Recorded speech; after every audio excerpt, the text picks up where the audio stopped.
일제시대 별난사, 독립의지를 세계에 천명하고 상해 임시정부 수립의 계기가 되었던 3.1운동. 3.1운동의 역사적 배경. 1910년 일제에 의해 강제로 병탄된 뒤 한국의 의병 열사들은 일본의 부당한 침략에 항거해 전국 각지에서 독립운동에 나섰는데, 총독부는 무단 통치를 감행해 가혹한 탄압을 자행했습니다. 민족 고유문화 말살, 경제적 지배의 철저화로 한국 민족의 정당한 민족적 저항의 기반을 없애고자 한 것으로, 이에 독립운동 지도자들은 해외로 망명해 독립운동을 하거나 비밀 결사를 조직해 지하로 숨어 기회를 노렸습니다. 민족 자결주의는 제1차 세계대전의 전후처리 원칙 14개 조항의 일부로 1918년 1월 제기되었는데, 윌슨의 민족 자결주의 원칙은 연합국과 대결했던 독일, 오스트리아, 터키 등 동맹국 식민지에만 적용하려던 것이었습니다. 그러나 이 원칙은 모든 피압박 민족에게 하나의 복음으로 받아들여져 각각 자국에게 유리한 방향으로 해석해 독립을 요구하는데, 한국 지도자들도 민족 자결주의에 의거해 독립을 호소하고자 노력했습니다. 윌슨의 민족 자결주의에 가장 민감한 반응을 보인 것은 재미교포들로, 그들은 재미 아닌 대표자 회의를 소집하고 이승만, 민찬호, 정한경 등을 대표로 선출해 한국 민족의 자결권을 주장했습니다. 그 방법으로 파리 강화회의에 한인 대표를 보내 한국의 독립을 호소하려고 했으나, 이 시도는 미국 정부가 여권을 내주지 않아 실패하는데, 이 소식은 도쿄신문 등에 보도되자 제1본 조선유학생 하고에는 큰 자극을 받았습니다. 중국으로 망명한 독립운동가들은 상하이에서 발간되는 영자신문에 보도된 파리 강화회의의 개최와 민족 자결론을 접하자, 신한청년단에서는 김규식을 파리로, 장덕수를 일본으로, 여운형을 시베리아로 각각 파견했습니다. 한편 김철, 선우엽 등은 국내로 파견해 지도층과 접촉하도록 해서 거족적인 민족 독립운동을 계획했고, 미국 대통령 특사로 상하이에 온 크레인에게 한국 독립에 관한 유망서를 미국 대통령에게 전달해 줄 것을 부탁했습니다. 국외와 달리 국내에서는 민족 자결주의 사상이 일제의 고의적인 은폐로 즉시 알려지지 못했으나, 도쿄 유학생의 귀국, 재미 제중 동포의 활동 등을 통해 알려지면서 국내에서도 독립운동의 분위기가 조성되었습니다. 이런 분위기에 불을 당긴 것은 일본 도쿄에서 거행된 28 독립선언이었는데, 당시 일본 도쿄에는 한인 유학생들 사이에서 조선 기독교 청년회, 조선 유학생하고회, 조선학회, 조선 여자친목회 등의 애국단체가 있었습니다. 이 단체들은 겉으로는 친목과 학술 연구를 표방하면서도 속으로는 애국사상 고취를 위해 노력했는데, 그 가운데 조선 유학생하고회는 1912년 10월 27일 조직된 도쿄 유학생의 독립사상이 충실한 단체였습니다. 그러던 중 재미동포의 활동 상황이 보도되자 비밀리에 한국의 독립 문제를 토의했는데, 1919년 1월 6일 조선 기독교 청년회관에서 웅변대회를 개최해 한국의 독립을 일본 내각과 각국 대사관에 청원할 것을 결의했습니다. 이와 함께 실행위원으로 최팔용, 송계백, 전영택, 서춘, 김도연, 백관수, 윤창석, 이종근, 김상덕, 최근우 10명을 선출했는데, 이후 전영택이 병으로 사임하고 이광수, 김철수가 추가로 선출되어 모두 11명이 되었습니다. 이들은 비밀회합을 거듭해 조선청년 독립단을 조직하고 민족대회소 집청원서 및 독립선언서와 결의문을 작성했는데, 조선청년 독립단은 송계백과 최근우를 국내에 밀파했습니다. 최린, 송진우, 최남선, 현상윤 등과 접촉해 국내에서도 독립운동을 일으킬 것을 청함과 동시에 독립선언서 등 서류 인쇄에 필요한 활자와 운동자금을 마련해 오도록 했습니다. 마침내 1919년 2월 8일 오전 10시 한국 독립의 필연성과 정당성을 천명한 독립선언서 등을 각국 대사, 공사, 일본 정부 요인, 귀족원, 중의원, 양원의원, 조선총독, 신문사, 잡지사와 여러 학자들에게 우송했습니다. 이날 오후 2시 조선 기독교 청년회관에서 백관수가 조선청년 독립단의 이름으로 11명의 대표가 서명한 독립선언서를 낭독하고, 김도연이 결의문을 낭독하자 장내는 독립만세 소리와 환호성으로 가득했습니다. 독립선언식이 끝날 무렵 문경 경시청에서 급파된 경찰대가 대회장을 포위하고 장내에 진입해 유학생들과 충돌, 일대 수라장이 되었는데, 이때 이광수를 제외한 10명의 대표는 일본 경찰에 잡혔습니다. 이에 유학생들은 전원 귀국을 결의하고 국내에 돌아와 3월 1일 독립만세운동에 합류하는데, 28 독립선언은 청년학도들이 도쿄에서 독립을 선언했을 뿐 아니라 3.1운동의 선도적 역할을 했음에도 큰 의의가 있었습니다. 3.1 운동의 경과. 민족 자결주의 발표 이래 국내에서도 독립운동의 분위기가 고조되어 가던 때 고종 황제가 갑자기 붕어했는데 당시 68세로 건강한 편이었던 고종이 중병으로 붕어했다는 발표가 있자 국민들은 의문을 품었습니다. 이때 마침 일제가 독살했다는 말이 퍼져 온 국민들은 망국의 서름과 일제에 대한 적개심으로 크게 동요하게 되었는데 민족 지도자들은 항일의식이 고조되자 이때가 한국 민족의 독립을 꾀할 가장 좋은 기회라고 판단합니다. 처음에는 비교적 활동이 자유로웠던 종교단체와 교육기관에서 독립만세운동의 추진 계획을 세웠지만 나중에는 거족적이고 일원화된 독립만세운동을 위해 서로 통합하게 되었습니다.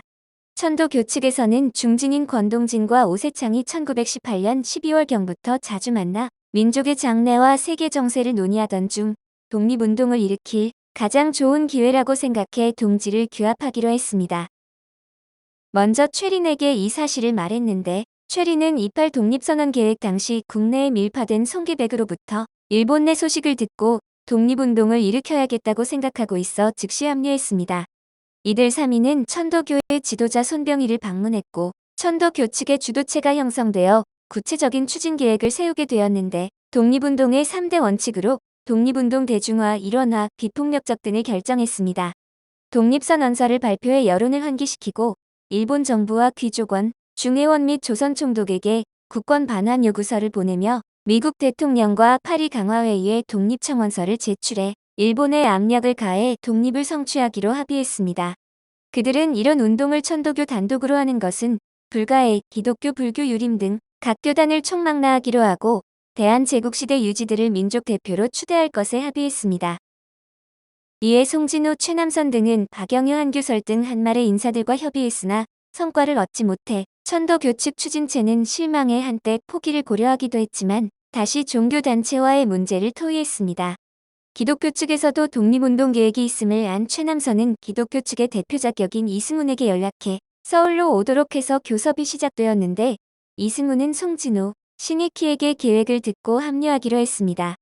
이후 우여곡절 끝에 3.1 운동의 중앙지도체는 일원화되었고 추진 계획은 급속히 진전되었는데 천도교, 기독교, 학생층의 개별적 독립운동 추진 계획이 통합 단일화되고 불교 측도 가담해 민족 대표의 인선이 시작되었습니다.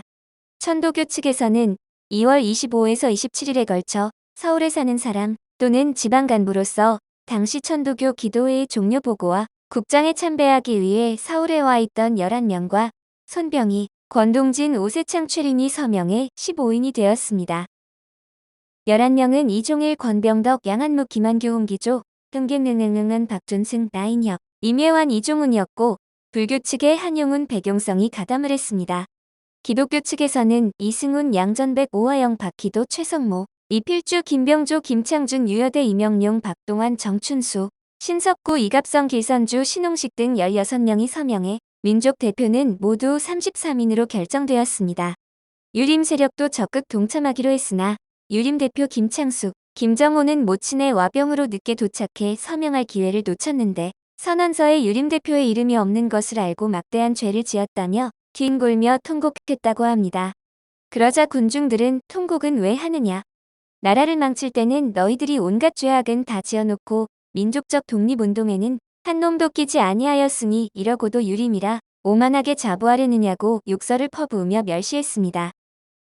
이에 큰 충격을 받은 김창숙 등은 파리 평화회의에 독립청원서를 보내 수치를 씻자고 제의하는데 부채의식을 가진 유림 세력의 최후의 몸부림이 곽종석을 중심으로 시작된 1919년의 파리 장서 사건입니다. 베르사유 조약에 국내 유림의 편지를 보내 독립을 호소하기로 한 것인데 전우를 비롯해 외적을 데려와 외적을 물리치는 일이나 머리 깎은 자들의 복국 운동은 유림으로 할 짓이 못 된다고 거부한 사람들도 있었습니다. 그러나 드디어 죽을 자리를 찾았다고 기뻐하며 참여한 유림이 더 많았다는데 일본에 의해 발각되는 바람에 실패로 돌아가고 곽종석 등 여러 유림들이 투옥되었다가 순국했습니다. 독립선언서는 천도교에서 경영하는 고성사 인쇄소 사장 이종일에게 전달되었고 그는 공장감독 김홍규와 독립선언서 21,000매를 인쇄한 후 이종일의 집으로 운반되어 28일 아침부터 전국 각지로 전달되었습니다. 거사일은 고종황제의 인산이 3월 3일로 결정되자 많은 지방 사람들이 서울에 모일 것을 예측해 3월 3일로 내정했으나 황제에 대한 불경이란 천도교 측의 의견과 이 일은 안식일이라 결국 3월 1일로 결정되었습니다. 그래서 독립선언서에 서명한 민족 대표 중 서울에 있던 20여 명은 2월 28일 밤 제동 손병희의 집에서 최종 회합을 갖고 거사 계획에 대한 마지막 검토를 했습니다. 3월 1일 정오경부터 민족 대표 33인 중 지방에 있어 불참한 길선주, 김병조, 유여대, 정춘수 등 4인을 제외한 29인은 서울 인사동 태화관에 모여 독립선언 시각인 오후 2시가 되기를 기다렸습니다. 한편 최리는 태화관 주인 안순환에게 조선 총독부에 전화를 걸어 민족 대표 일동이 여기에서 독립선언식을 거행하고 나서 축배를 들고 있다고 통고하게 했습니다. 우리는 오늘 조선이 독립한 나라이며 조선인이 이 나라의 주인임을 선언한다. 우리는 이를 세계 모든 나라에 알려 인류가 모두 평등하다는 큰 뜻을 분명히 하고 우리 후손이 민족 스스로 살아갈 정당한 권리를 영원히 누리게 할 것이다. 이 선언은 5,000년 동안 이어온 우리 역사의 힘으로 하는 것이며 2천만 민중의 정성을 모은 것이다. 우리 민족이 영원히 자유롭게 발전하려는 것이며 인류가 양심에 따라 만들어가는 세계 변화의 큰 흐름에 발맞추려는 것이다. 이것은 하늘의 뜻이고 시대의 흐름이며 전 인류가 함께 살아갈 정당한 권리에서 나온 것이다. 이 세상 어떤 것도 우리 독립을 가로막지 못한다. 3일 독립선언서 처음 부분 현대어요. 1. 오늘 우리의 이번 거사는 정의, 인도와 생존과 영광을 갈망하는 민족 전체의 요구이니 오직 자유의 정신을 발휘할 것이요. 결코 배타적인 감정으로 정도에서 벗어난 잘못을 저지르지 마라. 1. 최후의 한 사람까지, 최후의 일가까지 민족의 정당한 의사를 시원하게 발표하라. 1. 모든 행동은 질서를 존중하며 우리의 주장과 태도를 어디까지나 떳떳하고 정당하게 하라. 공약 3장. 통고를 받은 일본 경찰대 80여 명이 즉각 달려와 태화관을 포위했고 민족 대표들은 독립을 선언하는 한용운의 간단한 식사를 들은 후 그의 선창으로 대한독립만세를 제창한 뒤 의연하게 일본 경찰에게 연행되었습니다. 도쿄에 밀파된 임교 안세환 등은 나중에 일본 정부와 의회의 독립선언서 등을 우송했고 상하이에 밀파된 김지환은 윌슨과 파리 강화회의에 각 대표에게 독립선언서와 청원서를 송신했습니다. 이 무렵 탑골 공원에는 강기덕, 김원벽 등의 연락을 받고 오전 수업을 마치자 곧 학교별로 달려온 서울의 중등학교 이상 남녀 학생 4천에서 5천 명이 몰려와 독립선언식을 기다리고 있었습니다. 오후 2시가 되자 신원이 밝혀지지 않은 한 청년이 단상으로 올라가 독립선언서를 낭독했고 낭독이 끝날 무렵에 학생들은 모자를 하늘로 날리며 대한독립만세를 외쳤으며 종로 쪽으로 시위행진에 들어갔습니다. 이들이 선언을 끝내고 탑골 공원을 나설 때 수많은 군중이 호응 함께 시위행진을 전개했고 대열이 대한문 앞에 이르렀을 때는 온 시내가 흥분된 군중과 만세 소리로 들끓었습니다. 시위행렬은 대한문 앞에 이르러 고종황제의 빈전을 향해 삼례를 올리고 대열을 나눠 한 대열은 정동의 미구명사관 쪽으로 향하고 다른 한 대열은 남대문을 지나 외성대의 총독부로 향했습니다. 이 만세 시위행진은 각 동네로 퍼져 되풀이되었으며 해질 무렵부터는 교외로 번져나갔으나 시위군중은 공약 3장에서 밝힌 대로 질서를 유지했기 때문에 단 한 건의 폭력 사건도 발생하지 않았습니다.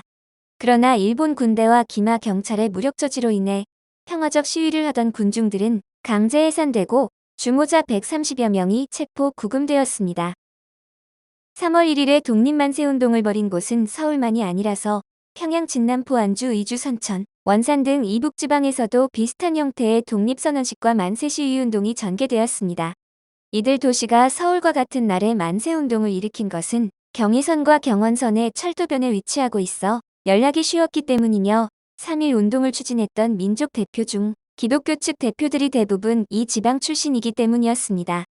이렇게 3월 1일에 점화된 독립만세운동의 불길은 날이 갈수록 전국 각지로 번져가 서울 평안남도, 평안북도, 함경남도의 시위에 이어 2일에 경기도의 개성, 3일에 충청남도의 예산 등에서 치열하게 전개되었습니다. 그맞게 전라북도는 4일 옥구 시위로, 경상북도는 8일 대구 시위로, 전라남도는 10일 광주 시위로, 강원도는 10일 철원 시위로, 함경북도는 10일 성진 및 인명 시위로, 경상남도는 11일 부산진 시위로 번져갔습니다. 3월 19일 괴산 시위로 충청북도에 점화됨으로써 전국 13도가 모두 3.1 운동에 나서게 되었고 3월 21일에는 제주와 조천리 시위로 제주도까지 파급되어 한국 역사상 최대의 민족운동으로 발전했습니다. 지방의 규모가 큰 만세 시위는 거사 계획의 누설 방지와 인원 동원이 쉬운 장날과 거의 일치했고 한 곳에서 한 번으로 그친 것이 아니라 서울의 13차, 해주 8차 등 계속 일어났고 3, 4차씩 일어난 곳도 다수였습니다. 이와 같은 민족적 걸기의 규모를 확실히 알 길은 없지만 운동회 수는 2,000회 이상, 참가 인원은 200만 명이 넘는 것으로 추산되고 있으며 서울에 이어 경기도에서 만세운동에 가장 먼저 호응한 곳은 개성이었습니다. 개성에서의 만세운동은 호수돈 여학교 학생의 시위에서 비롯되었고 희생자가 가장 많이 발생한 곳은 29명이 총칼에 죽거나 불에 타 죽은 수원 제암리였습니다. 민족 대표자 33인의 박인호, 김홍규, 노헌용, 이경섭, 김도태, 안세환, 함태영, 김원벽, 김세환, 인규, 송진호, 현상윤, 최남선, 강기덕, 정노식, 김지환, 한병익 등을 합쳐 민족 대표 48인으로 보기도 합니다. 그 밖에 3.1 운동 당시 참상을 사진으로 촬영, 미국과 캐나다, 영국 등에 알린 스코필드도 별도의 조선인 민족 대표자로 보기도 하며 기타 관련 인물 및 단체는 다음과 같습니다. 신한청년당, 김규식을 파리 강화회의에 파견. 유관순, 천하나운의 장터 만세운동. 김규식, 신한청년당 대표로 파리 강화회의에 파견. 국내에서 사건이 발생해야 조선인의 운동을 홍보한다고 주장. 만세운동의 빌미를 제공. 김순애, 신한청년당 비밀연합원, 파리 강화회의 파견 소식을 국내에 전달. 여운영 신한청년당 당수, 신한청년단을 조직. 김향화, 수원에서 만세운동을 주도한 기생. 정칠성, 경성에서 만세운동을 주도한 기생. 신익희, 윤치영, 이광수 등과 2.8 독립선언을 주도. 신태윤, 유관순과 함께 아운의 장터 만세운동을 조직하고 만세운동 천안경찰서 헌병대의 투옥, 고문 태형 처분. 윤치영, 이광수, 조병호, 천안아운의 장터 만세운동 관련. 박헌영, 임영신, 당시 공주, 천안읍내에서 만세운동을 주도한 여교사. 허정숙, 상하이 임시정부 만세의 영향으로 파생된 망명정부. 한성 임시정부. 3.1 운동의 파급과 영향. 이와 같은 국내에서 3.1 운동의 거센 물결은 국외에 거주하던 한민족에게도 파급되어 서간도와 북간도를 비롯한 만주 지역에서의 독립 만세운동은 룽진과 훈춘 등 동삼성 지방을 중심으로 일어났습니다. 북간도의 만세운동은 한국인이 비교적 많이 거주하는 룽진에서 3월 13일 처음 일어났으나 일제의 계략에 말려든 중국 군대의 집중 사격으로 18명이 피살되고 30명이 부상당한 채 해산되었습니다. 미주 지역에 흩어져 살던 교포들도 국내의 3.1 운동에 호응에 걸기했는데 미국 정부의 허가를 받아 교포들은 필라델피아의 워싱턴 기념관에 모여 독립선언식을 거행했습니다. 연해주 지역에서도 국내에서의 3.1 독립만세운동 소식이 전해지자 3월 17일 대한국민회의가 주체가 되어 블라디보스토크에서 대규모의 독립만세운동을 전개했습니다. 3.1 운동이 전국적으로 파급되자 일제는 군경에 의한 비인도적이고 잔혹한 탄압으로 만세운동을 종식시키려 했는데 전국 요지에 헌병경찰을 배치시키고 신무기를 가진 일본군 2개 사단을 주둔시켰습니다. 일제는 시위운동자의 대량 학살, 피검자에 대한 무자비한 고문으로 만세운동을 종식시키려 했는데 평화적 시위를 하는 군중에게 대량 학살을 감행해 곳곳에서 많은 희생자가 나왔습니다. 일제의 무차별 탄압으로 첫 희생자가 발생한 지역은 선천이었는데 3월 1일 질서 있게 시위하는 군중에게 일본 군경이 발포해 강신혁이 그 자리에서 숨지고 부상자도 12명이나 되었습니다. 같은 날 안주와 3월 4일 성천에서도 많은 희생자가 발생했는데 일제의 무력 탄압은 더욱 극렬해져 강서군 사천 맹산 곽산, 황해도 수안 전라북도 1위, 남원 경상남도 함안 등지에서도 많은 희생자를 냈습니다. 피해가 심한 지역은 정주와 천안, 수원 제암리 등인데 정주에서는 3월 31일 기독교도와 천도교도의 연합 주체로 약 4,000명이 만세 시위운동을 전개했고 군중 28명이 즉사하고 부상자 99명 이상이 발생했습니다. 한편 천안군 아운의 장터에서는 4월 1일 3천여 명의 시위군중이 모여 독립만세운동을 전개했는데 천안에서 출동한 철도경비대가 무차별 사격을 가해 20명이 현장에서 순국하고 많은 부상자가 발생했습니다. 수원군 제암리에서는 4월 15일 일본군 중위가 마을 사람에게 알릴 것이 있다고 속여 천도교도, 기독교도 20여 명을 교회에 모이게 하고 사격을 가한 뒤 증거를 없애려고 교회에 불을 지르는 만행을 저질렀습니다. 이때 교회당 안에서 죽은 사람이 23명, 고주리에서 칼로 살해된 사람이 6명이었는데 이런 일제의 만세운동자 학살 사례는 몇 가지 예에 지나지 않습니다. 일제는 만세운동의 주동자로 검거된 인사에 대해서 극악한 고문을 가한 뒤에 식민지 통치법규에 의해 처형했고 대량 학살과 학교, 교회당 민가의 방화와 파괴를 서슴지 않았습니다. 제암리 참변은 시위군중과의 직접 충돌이 아니라 거사 뒤의 보복행위였는데 4월 2일부터 수원군과 안성군에서 주동자의 체포를 빙자해 약 15일간 64개 마을을 수색하고 2천여 명을 체포했습니다. 수색 중 일본 경찰에 항거한다는 이유로 29명을 살상하고 아울러 민가 276호를 불태웠던 것으로 이런 만행은 수원 안성에 국한된 것이 아니라 곽산, 의주 안동 등지에서도 발생한 흔적이 보입니다. 만세운동의 주동자로 붙잡히면 잔악한 고문에 시달려야 했는데 일본 군대 헌병경찰, 첩보기관은 만세운동자에게 갖은 고문을 가해 주동자를 가려내고 검찰에 송치했습니다. 중 반 정도는 석방되고 나머지는 재판에 회부되어 보안법 위반 소유죄 내란죄 등의 죄목으로 처형했는데 3.1운동 발생 뒤 그해 10월까지 일제의 식민지 통치 법조문에 적용되어 구속된 사람은 1만 8천여 명이었습니다. 그중 기소의 수속을 마친 피고수는 보안법 위반 6,472명, 소유죄 2,289명, 내란죄 296명, 기타 232명으로 모두 9,289명에 이르렀습니다. 한편 한국민의 만세운동 상황과 일제의 무력 탄압은 국제적으로 여론화되어 열강들은 일제의 야만적 행위를 비난 공격했는데 특히 영국인 스코필드에 의해 보도된 제암리 만행은 세계인을 경악시켰습니다. 일본에 대한 비난의 소리가 더욱 높아지자 일본은 군사력에 의한 무단 통치로는 이 운동의 뿌리를 뽑을 수도 없고 국제 외교상의 비난을 면하기 위해서라도 어떤 조처가 필요함을 느꼈습니다. 그래서 이른바 문화통치로 한국인을 기만, 유혹해 식민통치의 목적을 달성하고자 했는데 문화통치 수행을 위해 총독의 자격을 무관에서 문관으로 바꾸었습니다.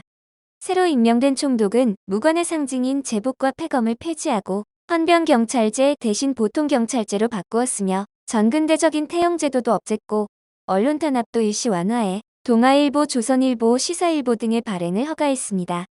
이처럼 식민통치의 완화를 가장한 여러 시책이 시행되었지만 모두 외형적인 것에 지나지 않았고 실제로는 한국에 주둔하는 일본군의 병력과 경찰 인원을 증가시키고 무기도 늘렸습니다. 한국민의 거족적인 3.1운동에 대한 외국인들의 반응은 일반적으로 동정적이었는데 대한제국 이전부터 관련을 맺어오던 국가들은 만세운동에 대한 평가보다 일제의 야만성을 규탄했습니다. 그러나 3.1운동의 목적은 국권회복과 민족자주에 있기 때문에 비록 일제의 무력 탄압과 세계 열강의 외면으로 목적을 달성하지는 못했지만 민족사적, 사상사적, 경제사적 측면에서 중요한 의의를 남기고 있습니다.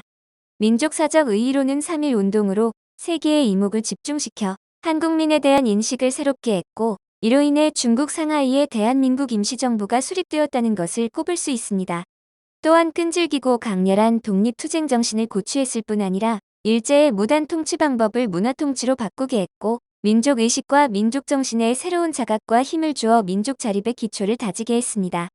사상사적 측면에서의 의의는 자주 독립사상을 들 수 있는데 독립선언서, 일본 정부에 보낸 통고문, 파리 강화회의에 보낸 독립청원서 등에는 자주 독립의 사상을 명시하고 있습니다. 또한 한용운의 조선 독립의 서에서도 천명한 바 있는 자유평등사상, 민주주의 사상, 애국, 애족, 인도주의를 곁들인 신사상의 출현을 들 수 있습니다. 경제사적으로도 중요한 의의를 갖는 이전부터의 노동자 파업운동, 납세거부운동, 물산장려운동, 국산품매용운동 등 경제적 자립을 꾀하는 운동은 3.1운동 이후에도 계속되어 민족기업 건설운동으로 확대되었습니다. 3.1운동을 계기로 민주공화제의 대한민국 임시정부가 수립됨으로써 19세기 후반부터 이어져 온 근대 국민 국가 수립운동이 첫 결실을 맺었습니다. 3.1운동으로 한민족은 독립을 향한 마음이 서로 일치함을 확인했으며 만주지방 독립운동가들과 상해로 망명한 독립운동가들이 대한민국 임시정부를 수립해 구체적인 성과를 거두었습니다. 세계적으로 독립의 결의를 나타내 각 국가의 국민에게 한국의 독립의지를 전파했는데 1945년 일본이 패망한 이후 승전국은 이런 한국의 뜻을 받아들여 대한민국을 독립국가로 인정하기에 이르렀습니다. 한편 3.1 만세운동의 실패를 예견한 윤치호는 만세운동이 한참 진행 중이던 3월 2일자의 일기에서 학생들을 앞세운 뒤 만세 대열에서 슬그머니 발을 뺀 기독교, 천도교계 인사들을 음모꾼들이라며 규탄했습니다. 그는 3.1 운동 후 구치소에 수감되는 여학생들의 모습에서는 일제 경찰에 대한 증오와 분노로 밤새워 괴로워했다고 하며 이후 3월 5일에서 3월 7일 시내를 다니며 만세 시위 직후의 동태를 파악해 3월 7일 담화문을 발표했습니다. 강자와 서로 화합하고 서로 아껴가는 데에는 약자가 항상 순종해야만 강자에게 애호심을 불러일으키게 해서 평화의 기틀이 마련되는 것입니다마는 만약 약자가 강자에 대해서 무턱대고 대든다면 강자의 노여움을 사서 결국 약자 자신을 괴롭히는 일이 됩니다. 그런 뜻에서도 조선은 내지에 대해서 그저 덮어놓고 불온한 언동을 부리는 것은 이로운 일이 못 됩니다. 윤치호, 경성일보 1919년 3월 7일. 이 사건을 계기로 윤치호는 심한 비판을 받지만 이완용, 예종섭 등의 3.1 운동 반대 발언이 알려지면서 성토 여론이 이완용, 예종섭 등으로 돌려졌습니다. 현재 한반도 내에서 3.1 운동에 대해 가장 격하하는 세력은 북한인데 근간을 김일성의 독립운동으로 하고 있는 북한은 3.1 운동 당시 김일성은 7살로 참여하지 못해 이를 근간으로 사용할 수 없었습니다. 김일성의 부모도 3.1 운동 당시 중강진에 있어 참가하지 못해 3.1 운동이 중대한 일로서 다뤄지면 3.1 운동으로 탄생된 임시정부의 적통을 가진 대한민국의 정통성으로 밀려버리기 때문입니다. 그래서 북한은 민족 대표 33인을 중상층 이상의 부르주아, 지식인과 종교인 집단으로 매도했고 또한 3.1 운동을 부르주아 혁명으로 규정하며 격하를 해왔습니다. 따라서 북한은 3.1 운동을 위대한 공산당의 지휘를 받지 않은 부르주아지의 독단적 결행으로 인민들을 앞세워 자기 만족을 실행한 폭동쯤으로 규정해왔습니다.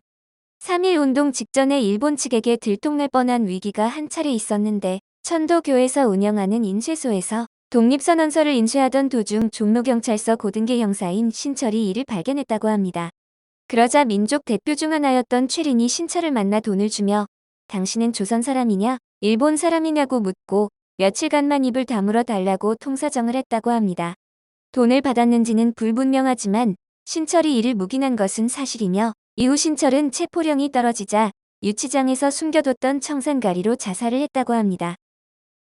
아이러니한 점은 정작 신철에게 당신은 조선 사람이냐고 묻던 최리는 훗날 변절해 내선 일체의 선봉장으로 한인 청년들에게 너희들은 일본 사람이라고 윽박지르는 뒤통수를 쳤습니다. 손병희가 이완용을 직접 만나 민족 대표로 끌어들이려고 했다는 이야기가 있는데 측근의 반발에도 불구하고 손병희가 이완용을 직접 접촉해 설득하려고 했다는 것으로 이완용이 거절하면서 이렇게 말했다고 합니다. 내가 2천만 동포에게 매국적이라는 이름을 들은 지 이미 오래이여. 이제 새삼스러이 그런 운동에 가담할 수는 없어. 이번 운동이 성공의 독립이 되면 먼 다른 동네 사람들을 기다릴 것 없이 우리 동네 이웃 사람에게 맞아 죽을 것이오다. 손 선생의 이번 운동이 성공해 내가 그렇게 맞아 죽게 된다면 다행한 일이오시다. 이 이야기는 언론인으로 독립운동 유공자 상훈심의회 심사위원이었던 유광열이 방정환으로부터 들었다며 증언한 것입니다. 한편 당시 3.1 운동을 하지 말라며 자재단을 만든 친일반민족 행위자들도 있었는데 자재단은 대구에서 조선 왕조의 전직 관리들을 중심으로 처음 조직되어 점차 전국적으로 조직이 확산되었습니다. 이들은 독립운동가를 체포하거나 관련 정보를 수집해 일제에 넘겼고 참가한 시민들을 설득, 해산시키며 확산을 저지했는데 당근 총독부의 지원을 받았고 나중에 공로가 크다며 일제로부터 훈장을 받았다고 합니다.